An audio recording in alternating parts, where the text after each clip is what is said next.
aún son muchas las personas en México que desconocen qué es el fracking. Debemos informarnos y esparcir la voz, porque esto es el futuro de México. No debemos permitir que esto suceda. El fracking no debe ser regulado, no debe ser permitido, debe ser prohibido.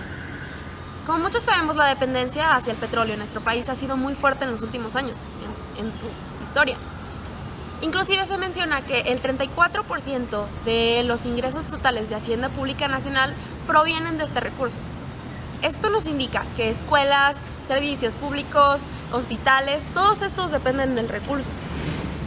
Desde el 2004 se alcanzó el punto pico del petróleo. Este punto indica que se agotaron los recursos de fácil extracción del petróleo. Hoy en día son difíciles y muy costosos de realizar.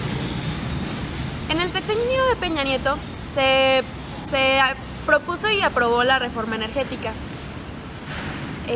Esta reforma energética tiene un punto clave muy importante para nosotros, el fracking. ¿Qué es el fracking?